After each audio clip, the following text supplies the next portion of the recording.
Before we begin, two things. First, this is a game that deals with some fairly dark stuff, including war and its effects on people. Those who may be adversely affected by such themes might want to skip this video. Viewer beware. Second, I have been told that I have a somewhat supervillainish accent and asked to read a line. Here is the result. Her Majesty does not need to know about our little enterprise, Lord Carnarvon. And with that, on to the game.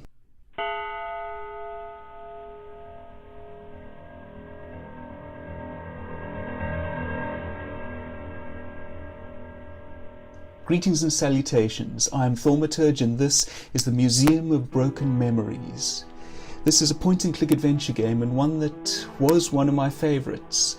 I say was not because it has ceased to be, but because it's been an awfully long time since the last I played this game, and I honestly don't know whether it remains one of my favourites.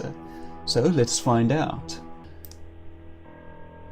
You see the main menu is actually in-game, as are the credits, and a map. Oh dear. That map acts as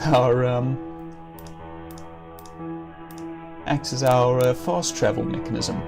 There's the main hall, empty room. Let's see if I can read that. I take it there's three. Is that door room? The room of ruins, the fever room, the room of notes, and the dark room. We can, of course, also just explore. And that opening line, by the way, before I made my introduction, changes, or is renewed rather, when the game is run. It's not different between every session, but between most sessions you'll get a different line. Now let's see what this says. The Museum of Broken Memories. Welcome to the Museum of Broken Memories.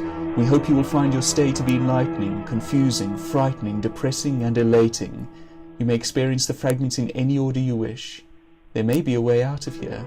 We don't know. Yes, it's that kind of game.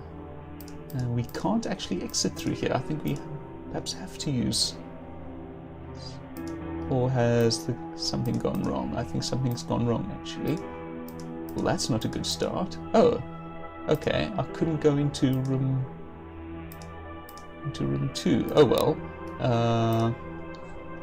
Let's finish taking a look around. Ooh, that is a little unsettling to look at.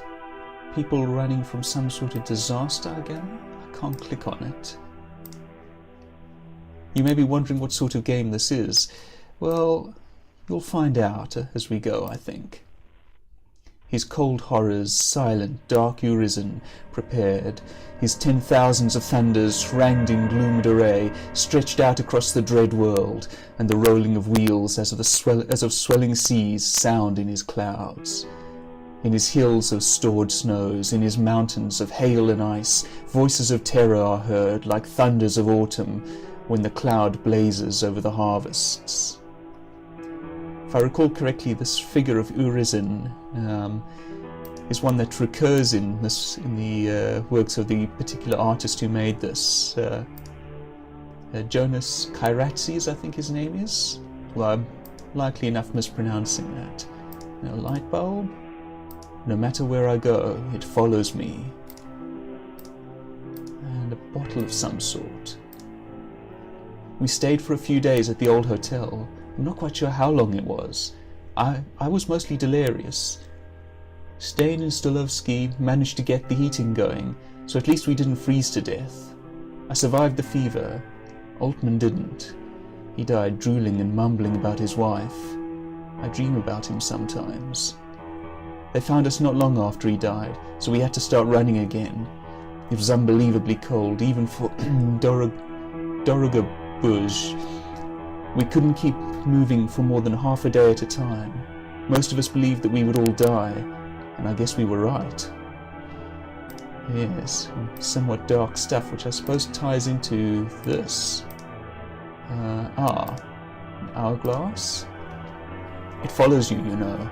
No matter where you go, what you do, it's always lurking somewhere, and you can feel it. You know that even though things seem to be going well, at some point it will just jump out and destroy you. I've known people who tried to get rid of it. Some used alcohol, others used various drugs, others yet used prostitutes or beat their wives. It didn't help them. Once you've seen the darkness, you can never forget it, even though it kills you. Nicely timed in the music there.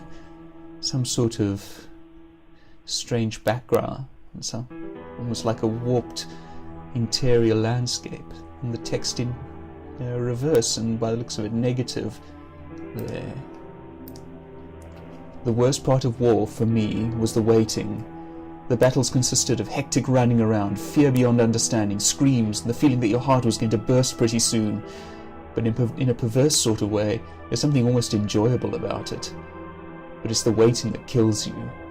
Just not doing anything for hours, waiting for the enemy to arrive, or lying in bed at night, then thoughts go through your head that could drive you mad.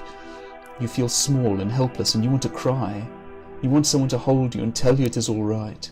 But there's no one, and it's cold, and the faces keep coming back. The waiting, that's what I remember. So, themes of war. The room inside my head. And this, I think, is the first fragment to be found in the museum. Well, the first that we've encountered thus far. As it's noted, we can encounter them in any order, apparently. Running through an eternity of broken images, the pain almost overwhelming reason, we stumbled through valleys, over mountains, past ruined towns and rotting corpses. One by one we fell, some running out of strength, others out of hope. Yet the pursuit never stopped. The brutal hunt never ended, and we realized that it never would, not until we were all dead, our voices silenced. It is ironic that I, who had spoken the loudest about standing one's ground, turned out to be the best runner. Fitting, I suppose. After several days were all blurred into one never-ending nightmare. There were just two of us left. It started getting cold then, cold in a way that can hardly be described. After one more day I was alone, except for what pursued me. Out of the mountains, into the ruins. It's closer now. I can feel my own death approaching, but I'm not willing to give up. I'll run as long as my legs will carry me, and pray to whatever God there is to save me from this torment. Inside now. It's right behind me. I'd hoped it would lose me in here, but I was deluding myself. Perhaps I can find an exit, or even a room that I can lock myself into, but I'm running out of time. Come in under the shadow of this red rock. So we have a variety of items. It's just a barrel, no time for drinking. A closet, I don't have time to look through it, I need to get out. It's coming. Okay, well, turn around. It's somewhere behind this door. When it finds me, I will die. I've got to get out before this door opens. Time is running out. Bottles, no time, it is coming. So I fear that we have a time limit. Firewood, it's not enough to block the door with. I've got to get out. If I don't... The shovel merely scratches the glass. I can hear it so close, and I'm trapped by a window. I can see the light outside. If I could just get there, I might be safe. I feel so cold. The hammer barely damages this window. The glass just won't break. I don't understand this. There's got to be some way. I don't want to die in here.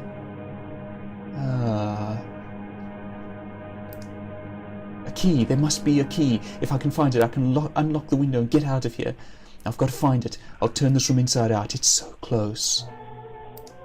Okay, the closet. I look behind and underneath and within every bottle. Nothing. No key to be found. I'd hoped so much to find it in here. It's coming closer. Nothing but darkness, reminding me of my worst fear, the fear that is driving me almost insane, that I won't get out, and when the door opens there will be nothing but darkness behind it, deep and infinite darkness that will devour me. It comes back suddenly and unexpectedly, the memory of the first time that I felt the darkness closing in on me, the memory of seeing my first pile of corpses, my first encounter with the consequences of our so-called heroism, and then it is gone, and only panic remains. So yes, Rather dark stuff, this. Maybe the key is somewhere between these logs. Please make it so. But no, nothing.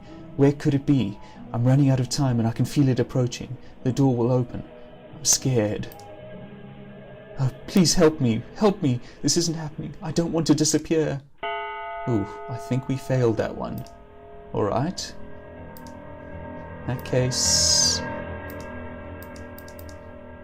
Ooh, Can I not redo that now?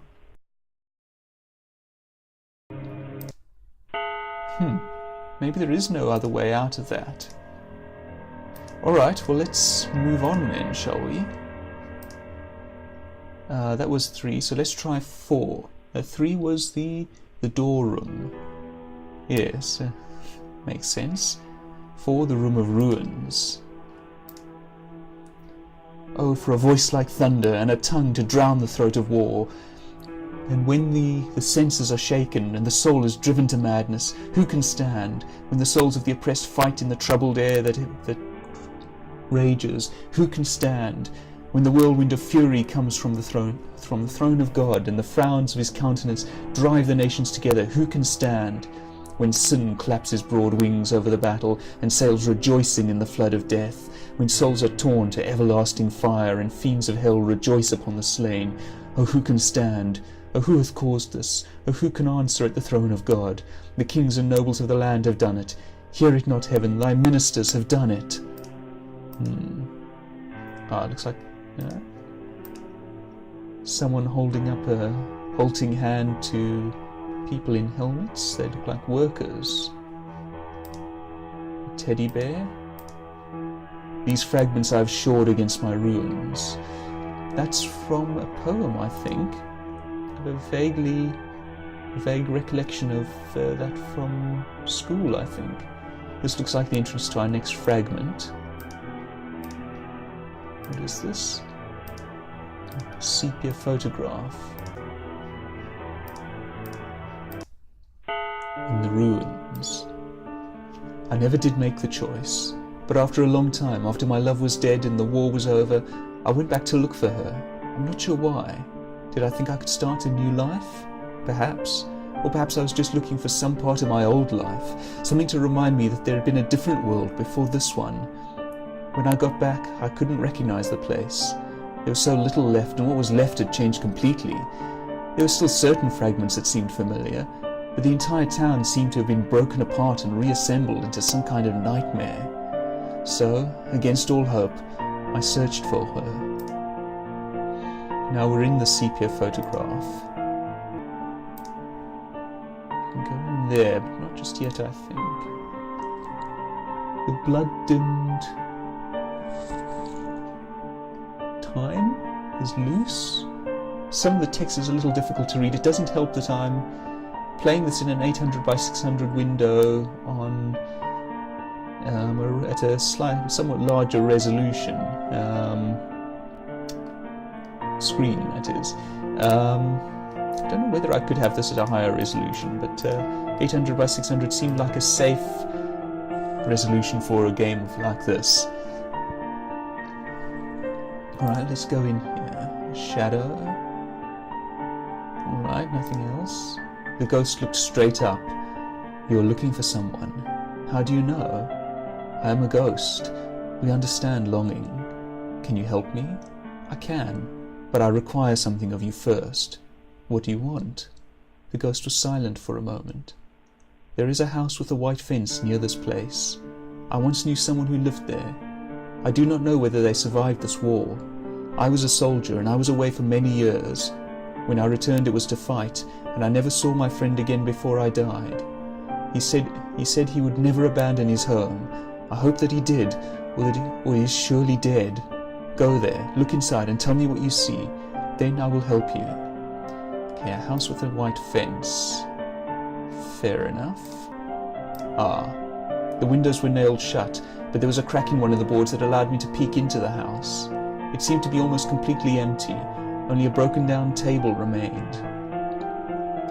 Whoever had once lived there had decided to leave. I wondered who it was and where he had gone. Was he still alive, or was his body rotting in a hole somewhere? If he was dead, how had he died? And if he was alive, was he ever going to return, or would the memories be too much for him? Finally, I thought about whether he had known her. They had lived in the same town after all. Perhaps they had been friends. Perhaps, who knows, lovers. Or perhaps even enemies. She had strong opinions and was never afraid of expressing them. It was a maddening feeling, knowing that I might be so close to her, and yet unable to find her. Another ghost by the looks of it. Yes, we're open, apparently. Did you look inside the house? Yes. What did you find? Nothing more than a broken-down table. I think he left, despite what he said. For a moment, I thought I saw the shadow of a smile in the darkness. Thank you. Perhaps he still lives. I nodded. Then I shall help as best I can. There is another ghost whose presence I can feel, a crippled one. He knows much but speaks little. He can find your loved one, but you must make him a gift of 5 memories. Let mine be the first. Go now. Peace be with you. And also with you. So, a crippled ghost. Missing an arm. I walk up to the crippled ghost. A strange sense of depth radiated from the shadowy being. I felt as if I was standing over an unfathomable abyss, and I cannot tell whether it was heaven or hell. Perhaps both. I come seeking a loved one, and bring the first of 5 gifts, the memory of a soldier's friend. A powerful memory, sorrow mixed with joy. Very well then, your gift is accepted. Bring me 4 more, and I shall grant you your wish. The shade touched my brow with a whisper. The gift and curse of seeing is awakened within you. May you serve it well. Something opened up within me, and I felt both terror and delight. A memory of shock, an explosion. It cannot really be described. It is an event almost supernatural in proportions. From one moment to the other, life is shattered in a burst of destructive energy that could never have been imagined before. The memory is little more than a flash of wild colours and a terrible sound that you feel in your flesh, in your bones, in your very soul. There are fragments of images, a wall impossibly bursting towards you, someone's flesh. The idea that it could be someone you love is beyond your imagination at this point, being torn to pieces, and then fire, all fire, and finally darkness. But beneath it all there is the feeling of shock that this should be possible, and the realization, if not acceptance, never acceptance, of profound loss. Not even in death can the human soul deal with such events. Missing hotspots. Oh, here we are. More than just a memory. What does a photo mean? Sometimes it's just another image. Sometimes it's a lifetime. How desperately we can cling to the photo of a face that we have lost. And how ironic that, in time, we forget the face and only the photo remains. Then we hate ourselves for no longer being able to touch the emotions and the memories as we once could. We are separated by a thin piece of paper with an image on it. Maybe if we had forgotten the image, we could have kept the face. But nothing is ever truly lost. This is Victor, and these are some of Anna's memories.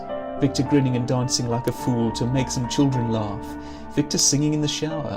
Victor making love to her so tenderly. Victor slipping on ice and breaking his arm. Victor shouting at her. Victor feeling left alone. Victor kissing her. Victor dying in the rubble. Victor laughing. The memory of fate. 2 old faces, smiling. How long did it take them to open up their shop? They were not from this country. Like so many others, it's almost a cliché, they came here looking for better chances, for hope. They spoke English, but nobody seemed to understand their English. And, of course, they looked so different. Strange, unusual, black. But they got on, didn't they? They learned to laugh instead of crying, and they met others who were like them. Most of them were younger, but when you're alone in a strange place, you realize just how important it is to have friends, no matter how old they are or where exactly they're from. So the years pass, and the war comes, and somehow they manage to open up their little shop. And then, right then, as if it was meant to be, the bombs fall. They survive, actually, but the shop does not, and neither do their dreams. No more money, no more hope. Yes, we're open.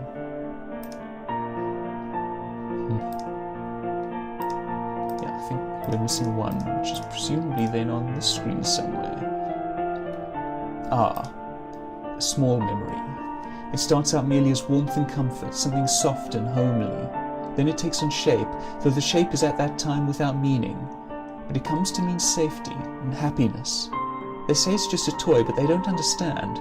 They never understand that to me it's alive. It's my friend. I take care of it and it takes care of me. When the bombs are falling outside, hugging it tightly takes away some of the fear. And knowing that it needs me to take care of it makes me feel less small.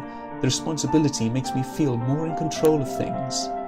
It's just a toy, but when we're running and it falls out of my hands and they refuse to go back and get it, my heart breaks and I know that I will never be the same again.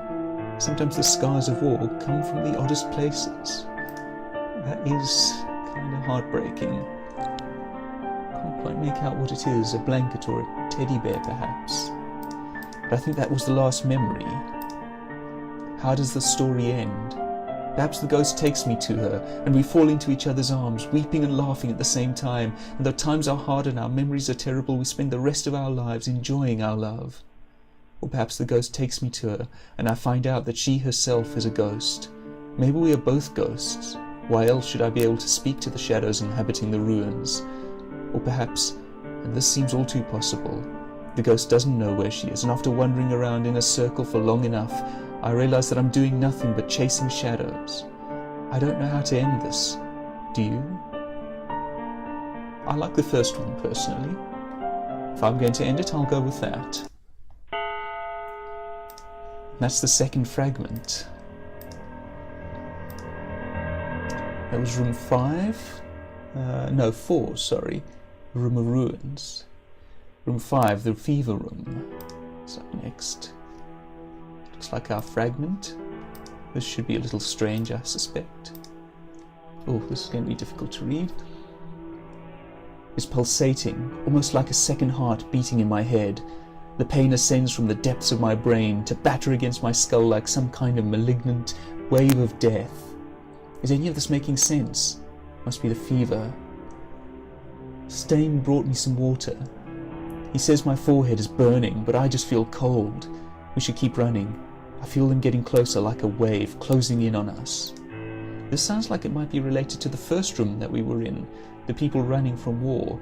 The theme of war has been present in all of this thus far. I'm not sure. Something about being tied to a wheel, which is part of a something, move back and forth in predetermined motions. I think you cannot escape it. Sometimes you feel that something, choice to move in some other way, break out, something, but every choice has been made for you. I think there's something of the machine is arisen. Struggle in vain as the machine moves you, turns you, somethings you, and moves you again.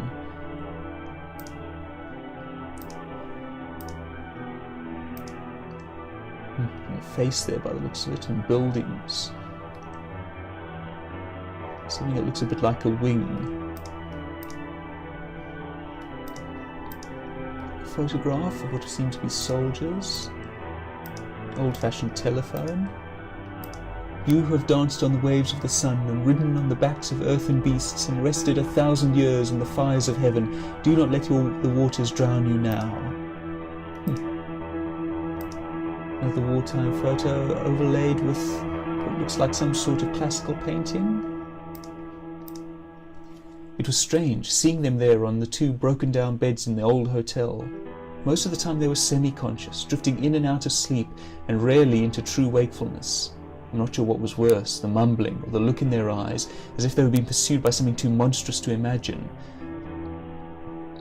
And we really were being pursued after all. But we looked at our situation through the practical eyes of a soldier, or at least that's what we told ourselves. But there, in Altman's eyes, we saw the real terror of what would happen if they caught up with us, and it profoundly scared us. I'd like to think that we did everything we could. He was our friend. But sometimes I worry that we let him die, that there was something else that we could have done, and we were just too afraid of the truth in his eyes. So indeed, Altman is a name from that first room that we were in, I believe. So this does seem to be more of their story. So then I wonder whether the previous room in which we were in was connected. The same wall, perhaps one of the same people.